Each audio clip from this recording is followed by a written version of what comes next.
Well, speaking of hackers, there's a programmer that managed to put together arguably a game-ending hack that was scary enough that Activision decided to scrub the internet of this bitch as fast as humanly possible. This is a machine learning aim assist hack for first-person shooters that would work on any PC and possibly any console as well, because it just requires a secondary machine to do this that has a capture card.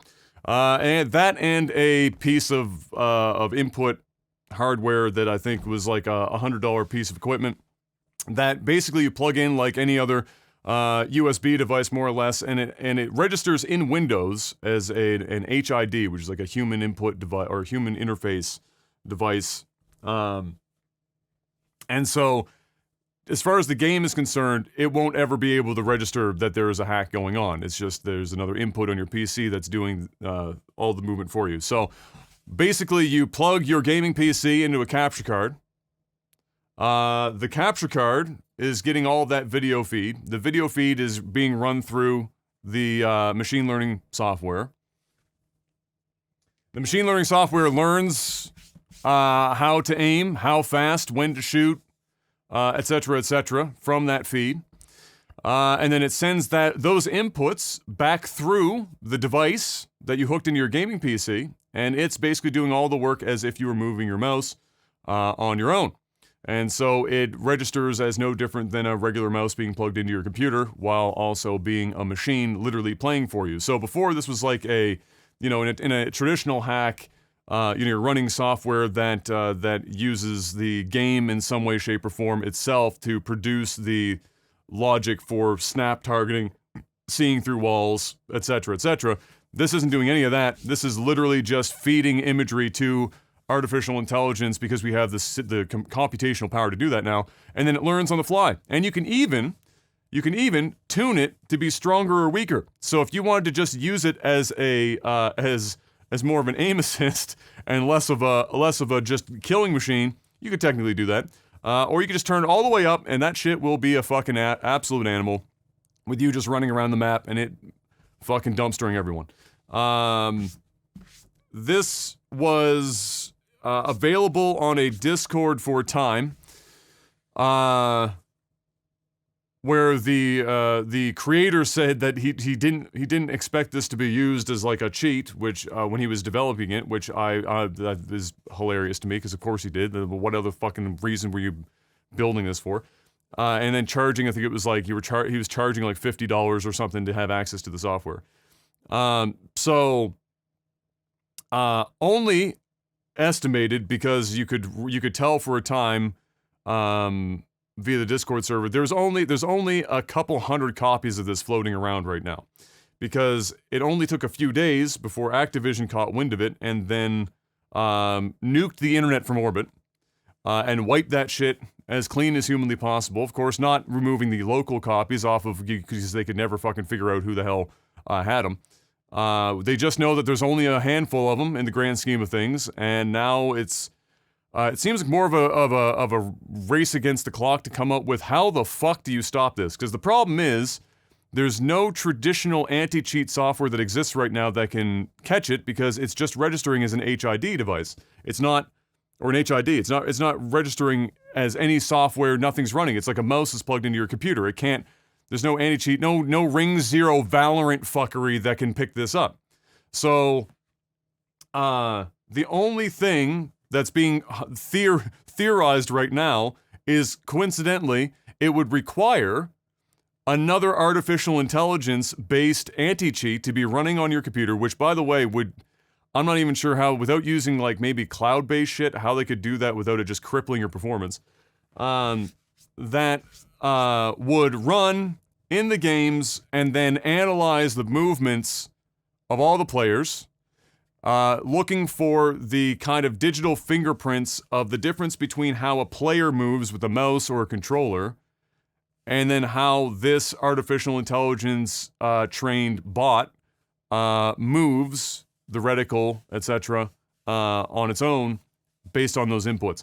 That's the closest idea. The problem is, that would be extraordinarily expensive, extraordinarily difficult to put together and put out on a mass scale, and it would require the player base to trust whoever the fuck released that shit to run it on their computer in the first place. And to make matters worse, the only companies really that would be able to afford to do this and maybe be able to pull it off are, there's only a couple of them, right? You're talking about Activision, you're talking about Electronic Arts from publisher standpoints for their developers underneath of them.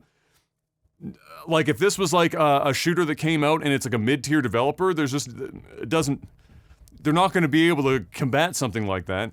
And what's worse is that it works on consoles, the exact same as it works on a PC. So it's like there used to be, a much bigger barrier to entry for hackers on a console. It took a lot more work to be able to pull that off on a console. And so, like, a safe haven was to go play on a console. Like, if you went to go play on a console, if you got your ass kicked, it was very unlikely it was because it was a hacker. It was because you got your ass kicked. On the PC, I mean, my God, in PUBG, I think 45% of the fucking players in the game now are hackers. So, it's a very scary thing. And unfortunately, not an enormous hurdle for most people to implement. I mean, it's a piece of software. And it really comes down to, do you want to just spend a couple dollars on a capture card? Because we're not talking about a capture card that needs to be like, you don't need a Magewell. You don't need a $1,300 capture card to make this shit work. It just needs to receive. You get an Elgato. You get an Elgato 4K capture card. Elgato, get one. Yeah, Elgato, get one. You know what I'm saying? It's barrier to entry is pretty cheap. It's a hell of a capture card. You Elgato to get one of those, and then you're off to the fucking races. So, so that was probably the biggest, one of the biggest pieces of news this week, just in terms of in the grand scheme of things that could completely ruin first-person shooters online. That would be one of them. I mean, like, you unless they come up with a really easy solution to figure this shit out, that would literally fuck everything. I don't think it's gonna fuck anything. The reason why I don't think it's gonna fuck anything is because it's already fucked. First person shooters online are already fucked. Like I mean, I'm biased as hell because I prefer to play my shooters on console for a number of reasons. One of which, just comfortability. Sitting back and playing my shooters. The couch. The second reason is, it's exactly what you said. The likelihood of dealing with cheaters is pretty close to zero. It happens. It absolutely happens. But it isn't like when most games now, they're getting so big. You're in a lobby of like 100+ people in almost like every shooter you play these days. There's probably 15-20% of those that are cheats, and it's the same people killing you, doing crazy things. See a guy with like 50 fucking kills, you know exactly what it is, and your fun level basically dies the moment that you notice somebody's in there hacking and cheating, and it's to the point where I don't even put in that much time or effort into competitive shooting games because of cheaters. So, them fighting this, even though there's only a few people that have it in the grand scheme of things, or scale of things, but the reality is shooters in general are just tainted for me. I go there and I play them just to have fun, and I don't get worked up too much if a hacker comes and kills me. It's more of like, this fuck boy, look at this fucking goof, hacking. What kind of virgin Mary is this motherfucker? That's pretty much that's where I'm at. Because if I go in there too serious and I'm just like, hey, if I go in there and I'm going, hey, I'm getting good at this game and I want to become a god, like just because there's hackers doesn't mean you can't become good. But it will definitely hurt, at least for me, my desire to want to try and get good, knowing that there's always just a bunch of idiots that are going to hack and cheat in the game. So I just kind of stay away from shooters in general. And somebody in the chat said, like, there's a lot of cross-platform now too. And it's true. I think when you bring in cross-platforming with PC and console, not only do they have the advantage because they're using keyboard and mouse, and they can optimize their game to the fullest of its, potential if they have the right PC setup. And then secondly, you can be dealing with hackers. So I don't think this, this is bad news for the gaming world for sure. Is it doomsday stuff? No, because whether this exists or it doesn't, there's hackers all the time. All the time. Doesn't matter how good they are at banning people. It never stops. So, Yeah, right now it's obviously not a problem because it's been scrubbed more or less.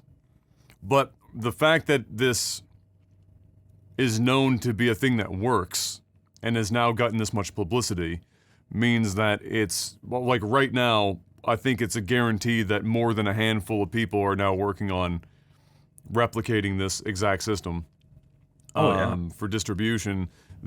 So right now it's not much of a problem. It would be like as coincidentally, the streaming world that we're involved in, having driven capture card solutions and other input solutions to be so popular, and the prices get driven down and down and down, the barrier of entry for something like this gets lower and lower. And in fact, honestly, now that I think about it, you don't even really need a capture card to make this work. Because if it's ultimately just piping video into the software on a second computer, then you can just use your local network to pump video into the second PC the same way. You don't even need a capture card. You just need internal internet in your computers to be hooked up via LAN and not Wi-Fi, and to not have a complete toaster of a computer, and it would do the same thing. So at that point, you would just need to own like the one little USB thing, and away you go. So I think it's obviously not a problem now. I think this kind of hacking or this kind of botting is the next wave, the future wave. The hacking that we have now is always going to be around to some degree because it requires nothing but the hack itself, runs on the PC, and then it's just a matter of, do you care if your account gets banned, right? Which right now, there are only a couple of games that hardware ban, so hardware ID ban. There's only a couple games that have ever gone that far, and that one's a little harder to get around. You have to have a little bit of computer savvy to get around something like a hardware ID ban. Then there's like IP-based bans, which again, certain level of computer savvy to get around an IP ban. And then you have, and then the only other barrier to that, and it's not really a barrier, it's more of a deterrent, is does the game cost money? And then how much money does it cost to make a new account? So, it was like Brian, our buddy Brian growing up, he played a shitload of CSGO. Like just a fucking boatload of CSGO for years. And he was quite good. And everyone always blames everyone for hacking in CSGO, and people get reported, and Brian has like 20 fucking accounts for CSGO now.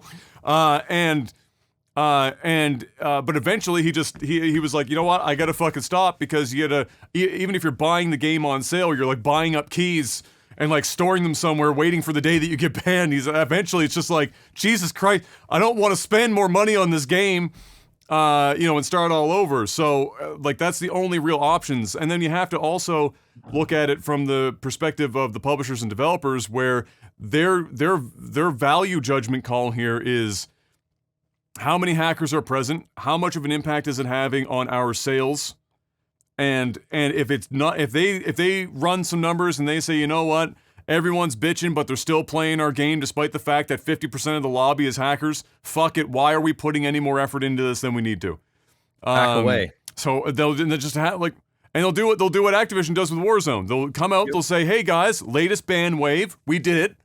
50,000 accounts banned, and then everyone goes, wait a minute. 2 million hackers. There's like millions, a couple million hackers maybe, and then on top of that, the accounts are free, and there's no downtime, there's no nothing, so they just, the only punishment is, oops, I lost my gun, like the unlocks on my guns. Yeah. Which I don't think the hackers give much of a fuck about anyway. So, yeah, very interesting. In a million years, I would have never thought that this was even something that you could technically pull off for so cheap. But I guess computers have gotten powerful enough now that that's just where we're at. where we are. And maybe there's going to be a nice little new secondary market open up in the job market where a publisher or developer says, all right, we need epic levels of anti-cheat now. And somebody gets in. It'll be like cybersecurity. The market has just fucking exploded in the last like 10 years because of obviously where the world is going. And now it's like, now we need security for our games because it sucks and it's actually putting a dent in our wallet. And as a company, we can't have put a dent in our wallet. But there you go. So hackers, they're a meme. You know, I'll never understand the psychology of a hacker. Like what you're not technically playing the game. So I never understood what the. It's just to piss people off, really. I think. But then yeah, I guess is that. Yeah, it's just like ha ha ha ha ha. Is that, bitch. Is that it? They do it for the possible open mic after the kill.